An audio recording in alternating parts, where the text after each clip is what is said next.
Justin Robert Young Podcast is brought to you by 349 people giving $502. That is enough to get y'all a bonus episode, and we are ready to rock and motherfucking roll.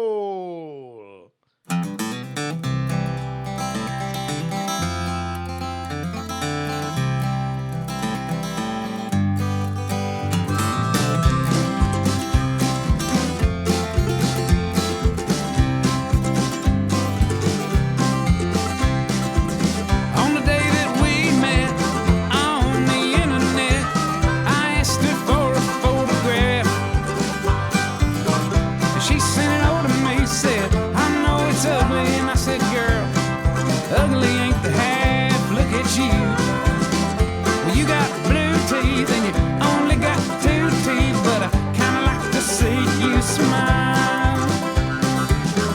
And it appears that over the years you've turned into a big old steaming pile. And she said, yeah, I know I ain't no supermodel. I said, you ain't a hand model, baby. But for fucking real, you're not. You're pretty ugly by most people's standards, but you're alright by mine.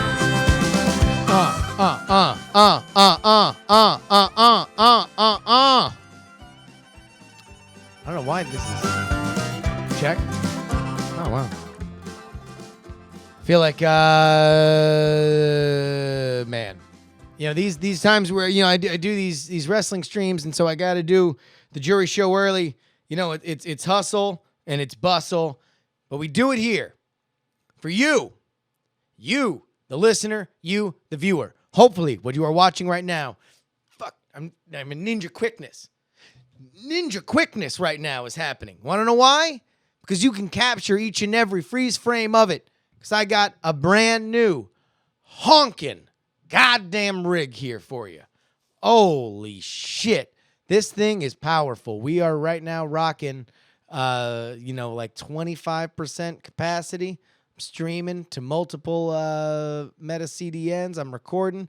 I got, Chrome up, which ain't exactly a fucking dainty resource hog.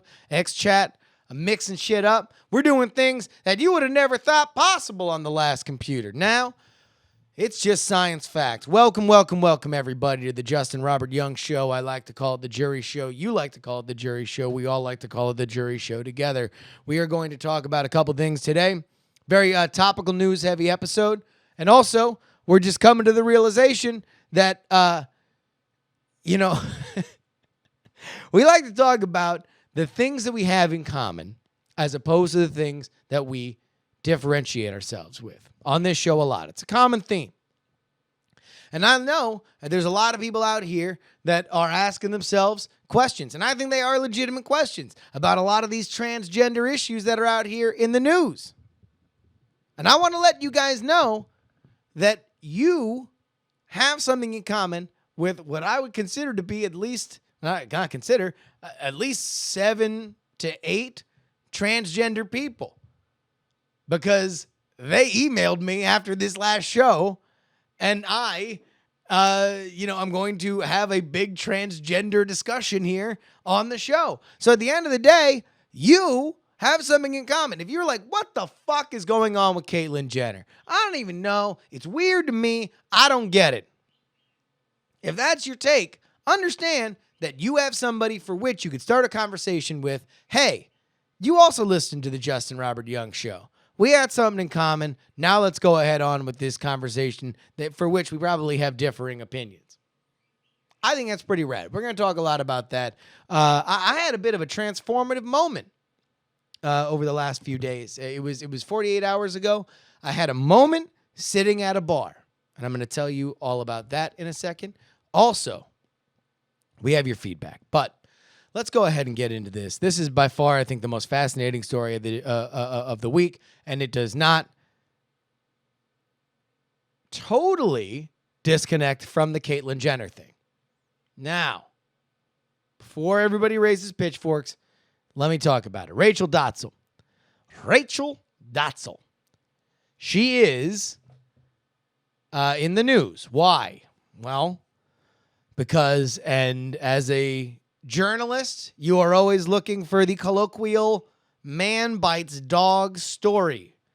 Not dog bites man, dog bites a fucking dude every old goddamn day of the week and twice on Sunday. No. When does a human being seek their teeth live into a motherfucking canine? That shit is something that you don't hear every day. This is a fucking pitch perfect goddamn story.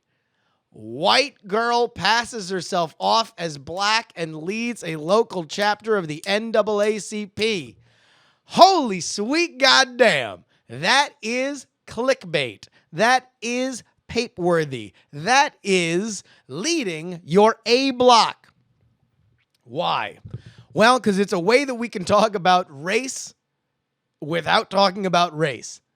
We can just point and laugh at this lady, and we can say, hey, that's fucked up. You did that. Ah! And then you're like, why are you laughing? I don't want to explain it because race is still a very scary topic and I don't want to talk about it. But we can all laugh together. White people can laugh. Black people can laugh. It is really a perverse version of Martin Luther King's I Have a Dream speech. However, we got a couple things that are very, very interesting about this Rachel Dolezal topic. Particularly, I want to focus on some of the reaction to it. The reaction to the Rachel Dolezal story has been, well, now, everybody was talking all sorts of noise about how Caitlyn Jenner was brave to change her gender. What makes this lady different? Because she actively tried to change her race. Well, isn't that special? So, short answer, right, to that specific question, it's honesty. Caitlyn Jenner was very open and honest that my name used to be Bruce Jenner. Now I'm Caitlyn Jenner. I'm going through this transition. Rachel Dolezal seemed to be less upfront about what she was trying to do. Now, where this story goes from here remains to be seen, but I don't want to focus on it because I think there is a more interesting topic beyond it. Is transracial a thing? So if you think about that, you got to think about it in two different ways. Is transracial a thing now? And is transracial a thing ever going to be a possibility? So,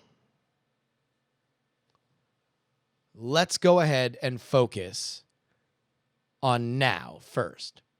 No, it's not. Why is it different than gender? This is just one man's opinion. Don't take it as the motherfucking gospel. I'm literally just a barking dog on the internet who's been trained to have his piercing wheezes go out over a podcast and into your ear holes. But here's my opinion on why it's not the same.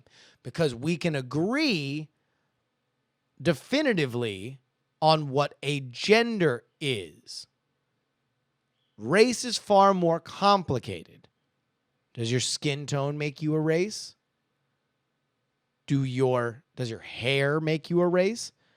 You might say that there is genetic makeup for which we can draw markers from, but you don't exactly wear that shit on a goddamn t-shirt, and it is fairly hard to verify. We have entrenched gender roles, and we have an idea of physically what a woman looks like, what a man looks like. To go from one to the other is something that, at the very least, controversial or no, we can agree that there are endpoints, or at least barriers for which, once you cross, you are actively attempting to be the other.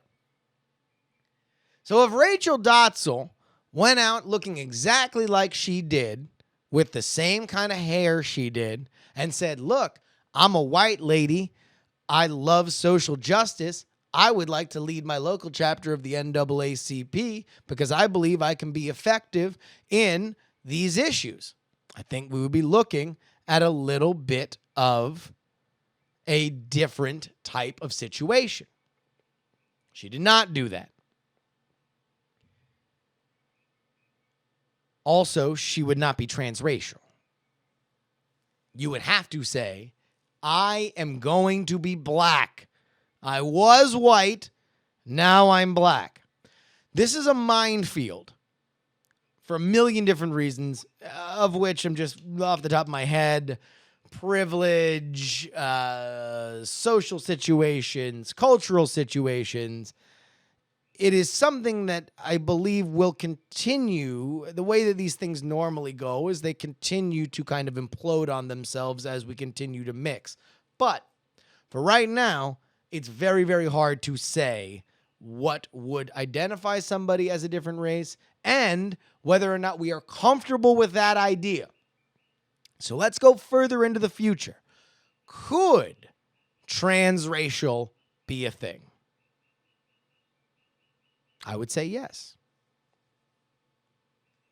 I would say that the easier we can make physical appearances, the easier it will be eventually to identify yourself as a certain race. The big question is, what will we think of as race at the point where this stuff is easy? I got into a really good conversation with a friend of mine about the Caitlyn Jenner story, who is skeptical about it. And their point of view is that there is, and I don't disagree with this entirely, by the way, that the idea of gender reassignment is certainly something that somebody would be able to do. However, that the medical ways that we do it now are, and I'm going to put words in his mouth, barbaric in a way that we look at using leeches to draw blood as barbaric in previous decades or centuries of medicine. We look at balancing humors as barbaric or wrong-headed. Now, if there is a world in which this could be done in a way that isn't the way that we do it now, in a very, what we think to be a very crude way, that yes, it is fine. However, the process by which it is done is something that he finds to be a little weird, and not weird, but I mean, that is traumatic. It is inherently in and of itself traumatic. Now, that is only for people who do the physical gender reassignment, not necessarily people who just live as another gender or people who take other precautions to live their lives as another gender. It's a very specific case. And I think that that's something, I don't agree with it entirely. I think it is a legitimate conversation. I think it is something that needs to be talked about. I don't think that there would be any transgender people who would say that we don't hope medicine and surgery advances past here. I don't think anybody would say that any kind of medicine is the final form, that we should arrest it in 2015 and never have it get better. But what we are looking at in terms of a transracial question is, how could we make somebody a different race and agree immediately, societally, that they were a different race? I don't even know what those vectors would be. And I very much suspect that if I were to take guesses on what those vectors would be, it would probably be the thing that implodes whatever fucking nascent career I have. But I talk about these things. I dance across the minefield for you guys, because I do believe that there is a place for open and honest conversation, even if I eventually fucking chase everybody away because I say something entirely just the dumbest thing possible. We're going to be right back with a story about me sitting at a bar in Hoboken. Again, Justin Robert Young, the podcast, is what you are listening to. Patreon.com/JuRY if you'd like to support it.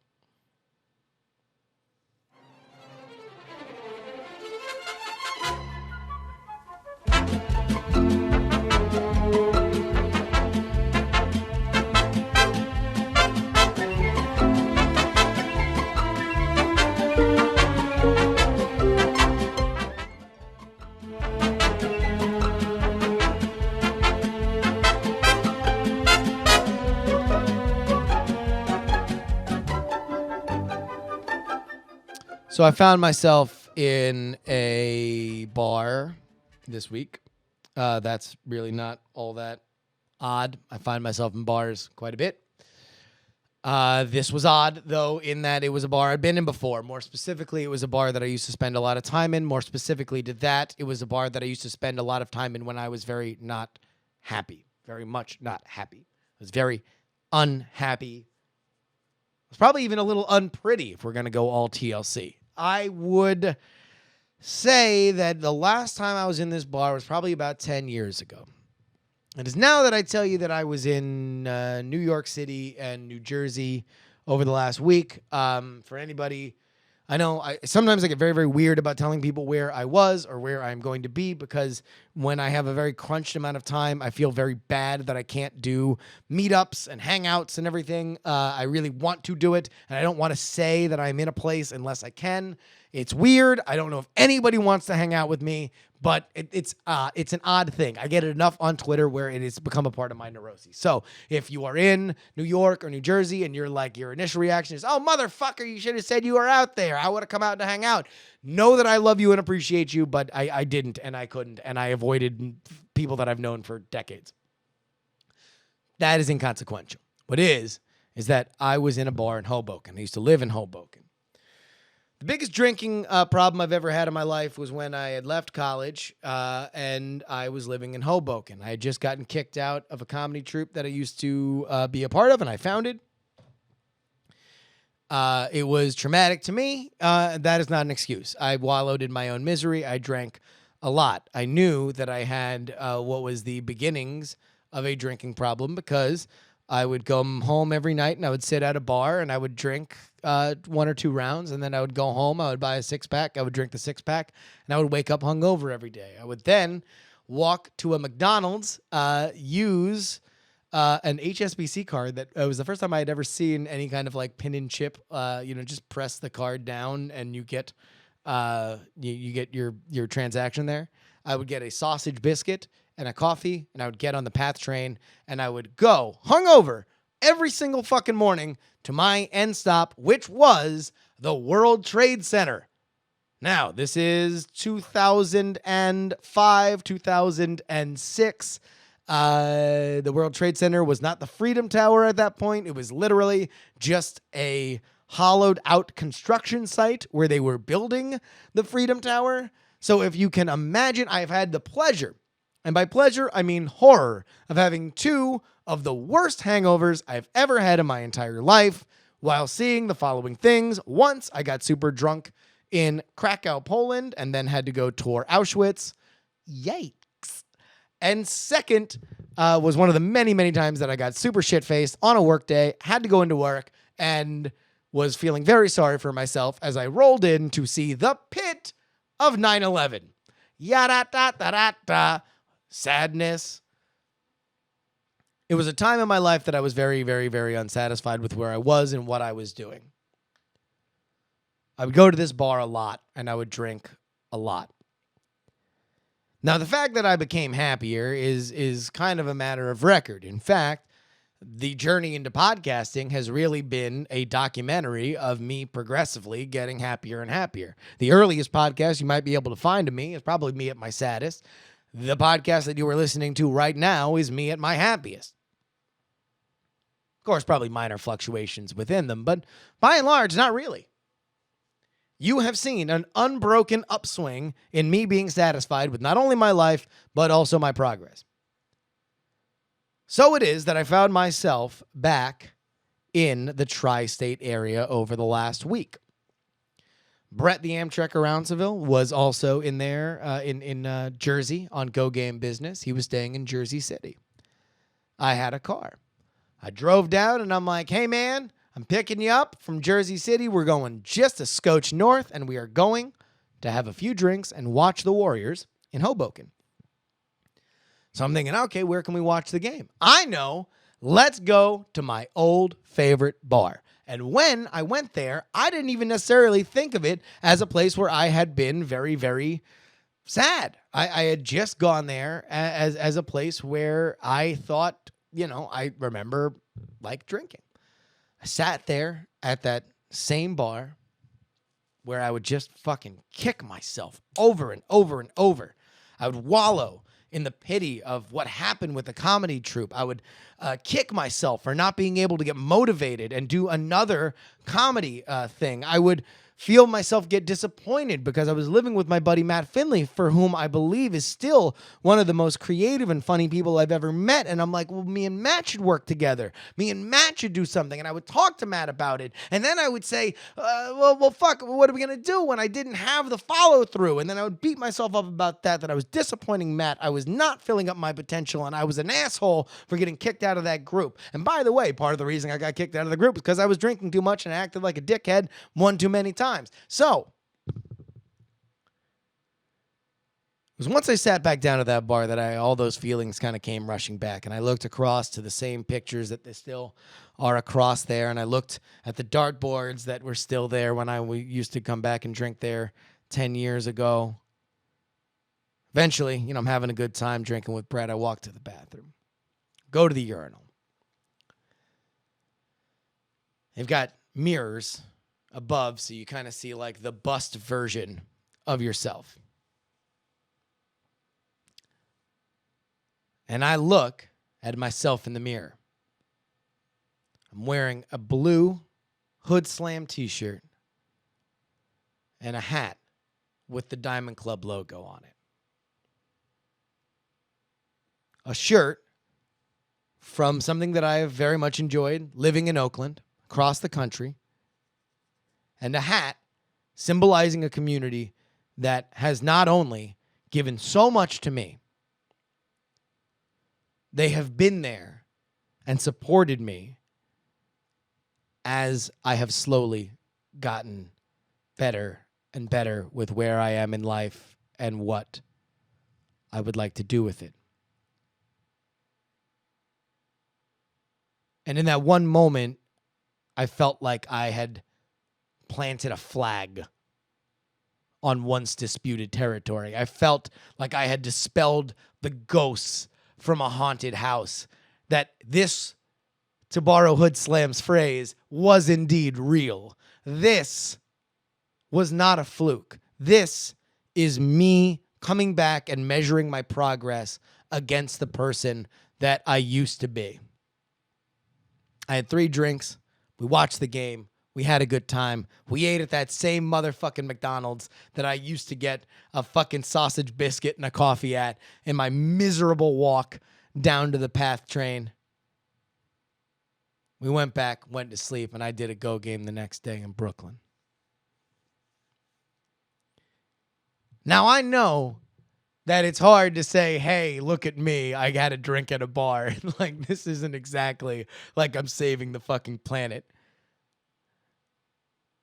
But just note, everybody listening, it is this Diamond Club family, this Diamond Club logo, this Diamond Club hand signal that is on the flag that I planted. It is you guys that are intensely part of where I am today versus where I was then. And I want to thank you guys, and I felt like I needed to share that story. We have a shit ton of transgender conversations coming up right after this.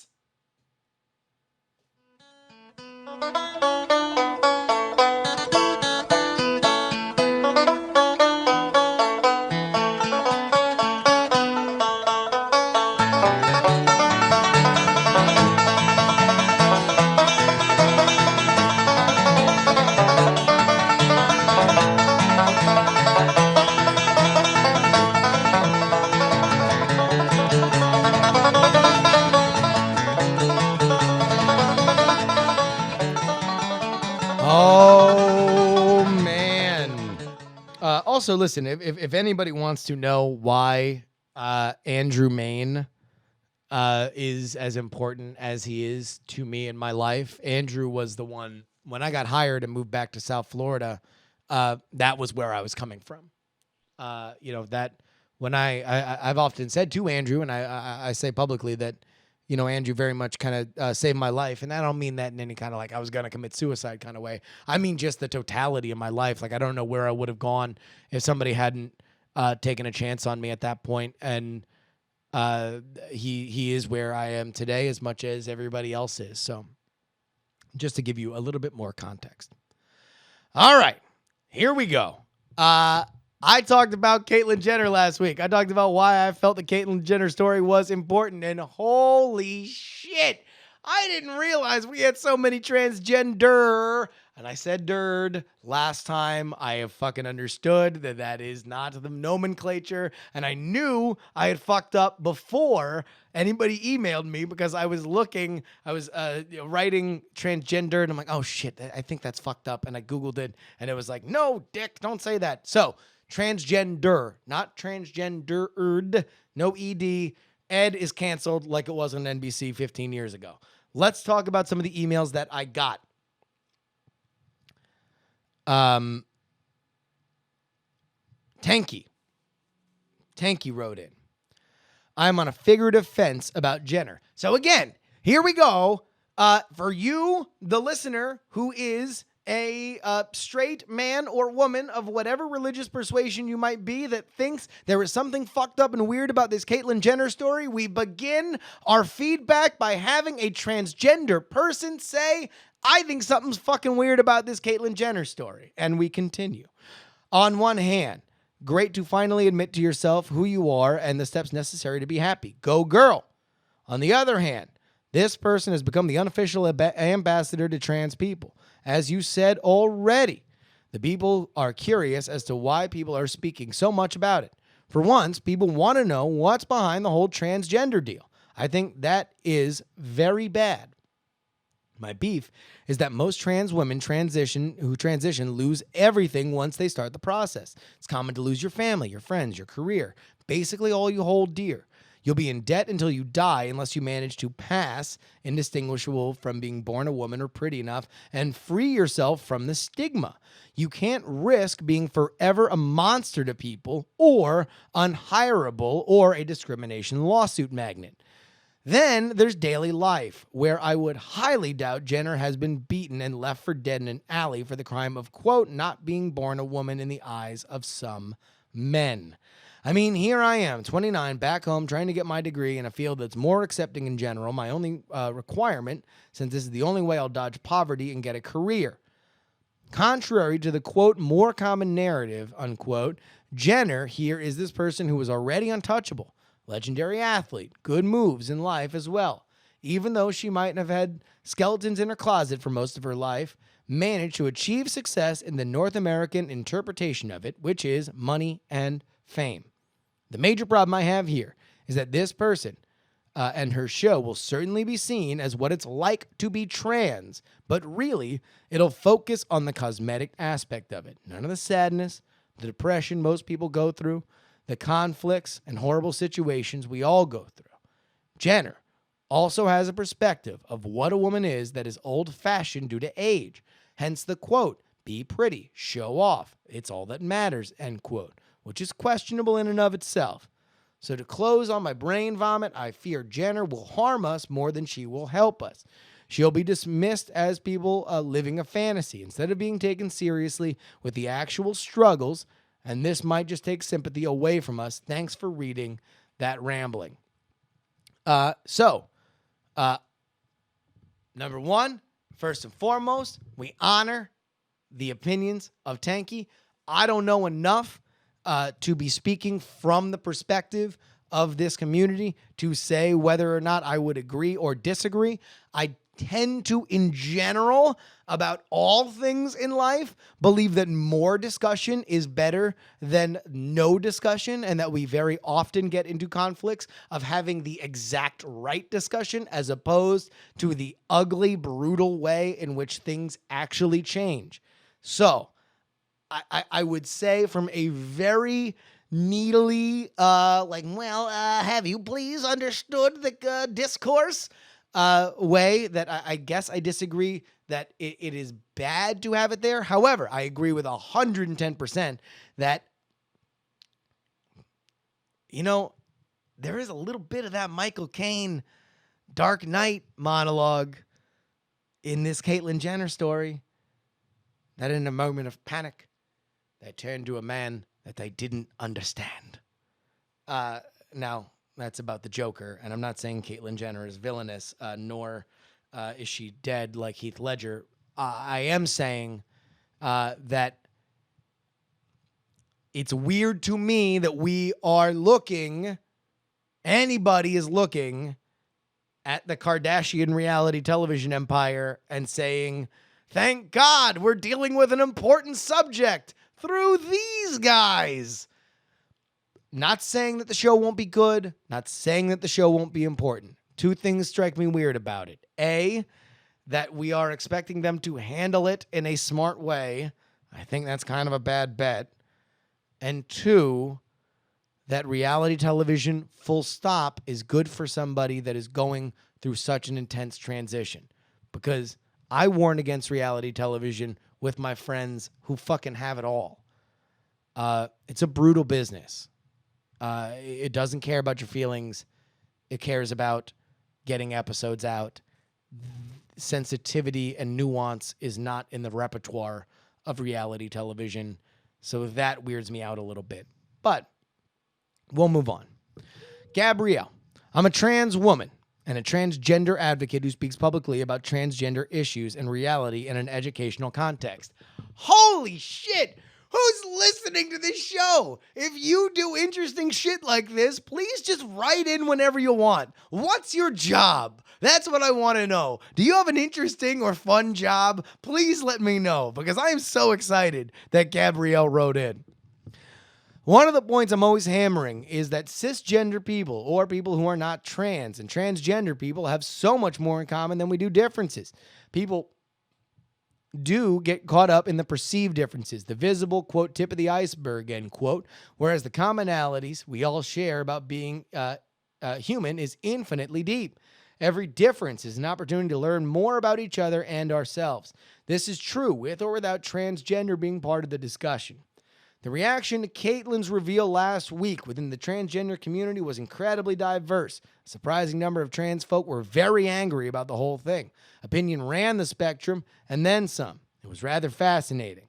You mentioned the high suicide rate amongst transgender people, which is estimated to be about 41%, by the way. Holy shit, I knew it was large. I didn't know it was 9% south of half. That's fucking insane. I mean, if that was a flu, if that was the influenza and 41% of the people died, that would be the front page of every magazine. That's fucking crazy. And pondered some questions back to the email, and pondered some questions as to why that may be. Why is the suicide attempt rate 41%? What puts some transgender people at a higher risk of suicide, whereas many never even consider it? I'd enjoy the opportunity to unveil some of the mystery that surrounds transgender people. If you feel your listeners would like to know a little more, and to all those who say hashtag who cares, you may just find transgender realities more interesting after they admit to learn more about it. Gabrielle, please, I think, I don't know what, maybe, maybe this is the next interview. Maybe we can do a smattering of interviews with transgender advocates and stuff, and I think I would find that interesting. Although I don't know if I want it to be heavy. We'll figure it out. Gabrielle, write in no matter what. I'm going to talk about it on the show. We'll figure it out. Frenchy French writes, basically, I mean to say that, and by the way, a lot of these are cut down. Amazing, articulate, exceptional emails that were written all around. I just had to cut them down due to time. Basically, I mean to say that the abject horror of not only comes from thinking about what might be happening to one's junk. So Frenchie went and talked about how a lot of how people think about transgender, including my friend who I was talking about earlier, immediately have it come down to the physical gender reassignment surgery, which is chip chopping up, shoot the breeze in one's junk, as she puts it, to make it like another junk. So we begin. You get these dumb motherfuckers saying it isn't natural, which to me is the dumbest shit on the planet. Wearing clothes is unnatural. Removing cancerous tumors is unnatural. Living in houses using the internet is absolutely unnatural. Sure, I bought some clothing in the women's section, but that doesn't mean it isn't, in the end, fabric intended for a human. I figure it to be an implication of gender style, which is itself becoming less and less specific and highly interchangeable. Anyways, to make the end of a long rant, which I cut down due to time, I will end by expressing the opinion that progress is not a third bathroom, but a single one. Word up, Frenchy French. I mean, yes, I agree in general that it's not a third bathroom. It's a single one. I would also like two, because in general, the guy's line is shorter. And like, that's just me fucking imposing my will upon a battered populace. And I, in general, try to avoid it. But also, I'd like to pee quicker. I'm sorry. I'm going to be selfish. Anonymous Trans Girl Diamond says, just looking to weigh in on the whole Caitlyn Jenner thing. I agree with all of your points that she offers an outlet for important discussions that need to be had. One of the most important things that people aren't one of the most important things that people aren't talking about is how she does not represent the, quote, common trans experience, if there is such a thing. Again, we look at a common theme. What I'm most worried about and why I think a larger discussion is needed is people will assume that every transgender person is like her. And then she goes on to talk about the pronouns conversation that she had when she was still Bruce. The Vanity Fair cover is another sticking point. It's really inspiring that she looks so great, but it also perpetuates a lot of shitty ideas, like trans women being overly sexualized or fetishized. It also gives the illusion and experience that all transgender people will come out of their transition looking amazing, despite the hundreds of thousands she probably spent on surgery. There are even more issues like trans invisibility, especially for FTM people, but this has gotten long enough. But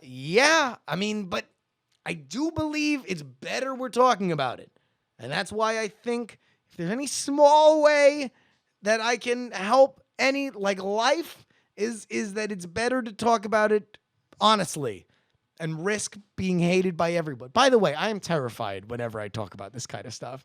There is a part of my brain that's like, literally, why don't you just stick to talking about jizz and jacking off? Because that is something that I can do well, people seem to like, and for whatever reason, I refuse to do it, and I talk about this kind of stuff in a way that isn't pointed, and I try to not make rah rah, we're all on the same page, and I know it will end my life one day. But I just not just say, oh, look at me, I'm so brave. It just I just understand there is a terror in my soul. All right, I have another email that I was going to read, but I'm not, because it is so heavy that I'm going to need to save it and give it its own space. I feel like this episode, since I've already fucking tried to do cartwheels and pirouettes over the topics of race and gender, I shouldn't add religion and molestation to it, but know that I have, somebody shared an amazing story, and I will share it with you next week. Did I just tease religion and molestation? I'm the fucking worst person on the planet. All right, real quick, Jeb Bush, he's in the race. We're not going to do a whole politics thing. When he officially announces on Monday, we'll probably talk about it next week. But his logo has an exclamation point. It says Jeb.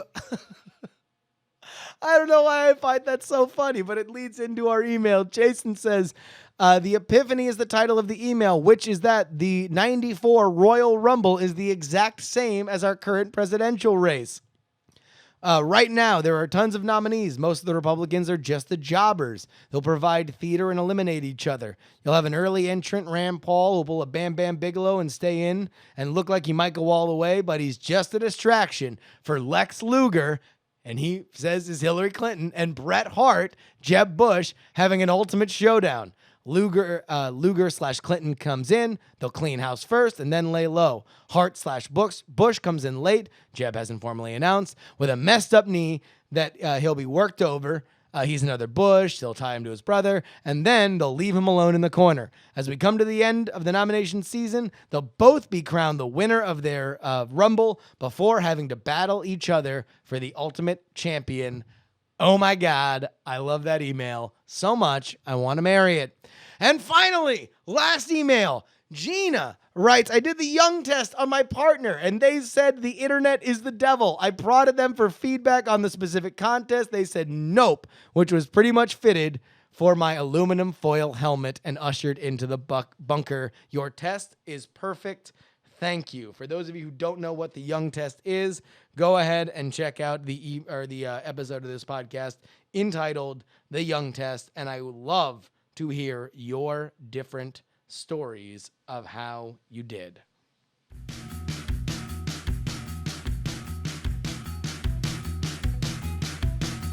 Holy smokes. I feel like this is a little bit of a shorter episode. It's only like 40 minutes, but I feel like I talked the entire fucking 40. We are going to have a live stream for the Money in the Bank WrestleMania, Money in the Bank WWE pay-per-view. So stay on Diamond Club if you are watching live. If you are not, remember that you can follow me at Twitter, Instagram, Snapchat, Periscope at Justin R. Young. I just started a new Twitch channel. I'll be streaming on Twitch at JuRystone, JuRystone. If you like Hearthstone and you like me, you will like that. Email me, justinrobertyoung@gmail.com. Put JuRY in the subject line. That is justinrobertyoung@gmail.com. Put JuRY in the subject line. And finally, join the conversation at diamondclub.reddit.com. Folks, if you find yourself at your wit's end, if you find yourself at a bar drinking yourself into a stupor for which you have a hard time recovering from, then ladies and gentlemen, recognize that my name is Justin Robert Young.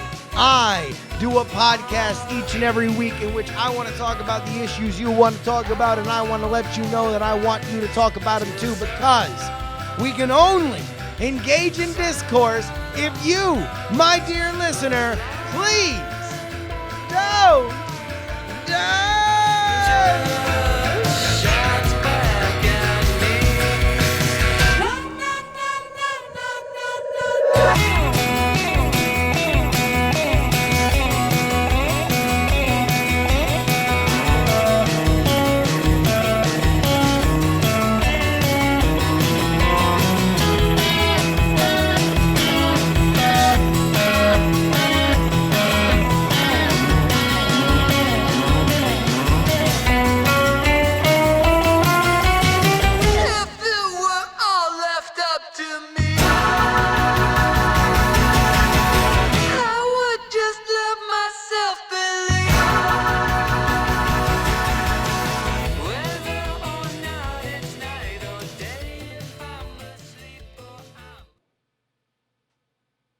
Diamond Club hopes you have enjoyed this program.